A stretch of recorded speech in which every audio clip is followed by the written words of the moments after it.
नमस्कार साथियों, मैं आपका एडवोकेट रणवीर चौधरी फिर एक बार एक नई जानकारी के साथ आपके बीच आया हूँ। मैं आज आपको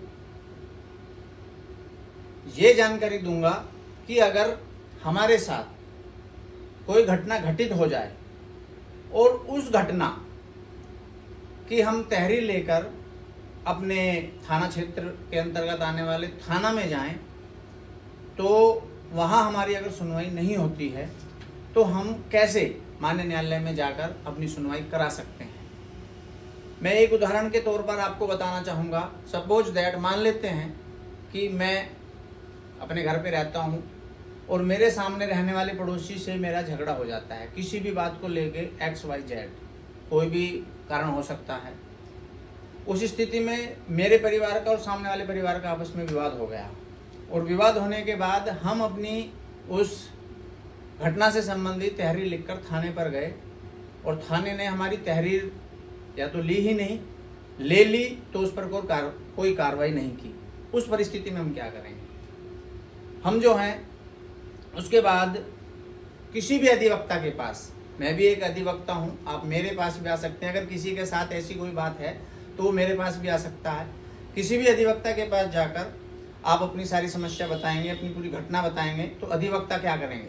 अधिवक्ता पुलिस अधीक्षक जो हमारे जिले का SP होता है, उसके नाम एक प्रार्थना पत्र आपकी तरफ से ही SP को लिखेंगे और उसको लिखने के बाद बाई पोस्ट उसको जो है हम SP के पास भेज देते हैं। उसके बाद हमारे पास एक स्पीड पोस्ट की एक रसीद लिस्ट, एक मतलब कहते हैं ना, स्पीड पोस्ट की एक रसीद हमारे पास आ जाती है। 3 या 4 दिन, ज़्यादा से ज़्यादा 5 दिन, वो जो हमारी स्पीड पोस्ट है वो वहाँ पर डिलीवर्ड हो जाती है। उस कंडीशन में, क्योंकि हमारी कहीं सुनवाई नहीं हुई, हमें माननीय न्यायालय में अपने बात को रखना है, अपने मुकदमे को या अपने केस को दर्ज कराना है, तो उस स्थिति में हम सबसे पहले उस स्पीड पोस्ट का जो हमारा नंबर मिला है उसका हम कंसाइनमेंट स्टेटस निकलवाते हैं कि वो हमारा वहाँ पे डिलीवर्ड हो गया। उसके बाद हमने जो घटना थाने में लिख कर दी थी या जो घटना हमने SP को दी है, उसी सब घटना का प्रार्थना पत्र, एक जो माननीय न्यायालय में प्रार्थना पत्र डालते हैं उसके अनुसार हम लिखेंगे।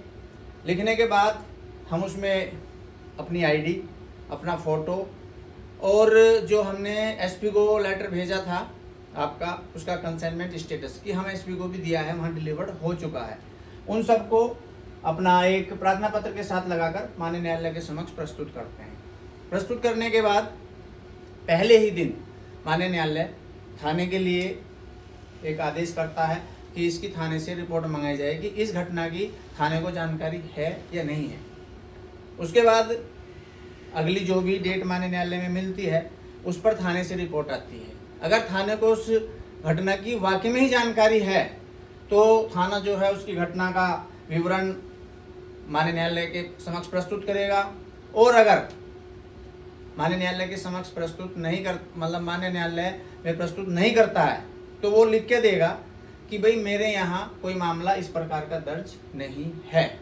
उस कंडीशन में हम क्या करें?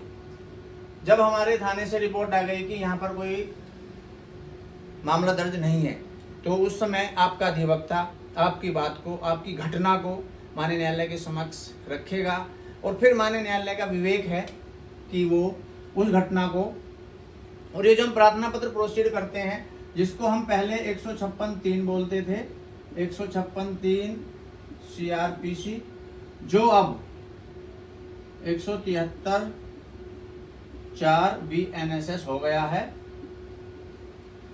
173(4) के अंतर्गत हम इस बात को रखते हैं और इसमें हमने माननीय न्यायालय के समक्ष अपनी बात को रख ली। माननीय न्यायालय उसमें ऑर्डर करता है, उसमें माननीय न्यायालय 3 ऑर्डर कर सकता है।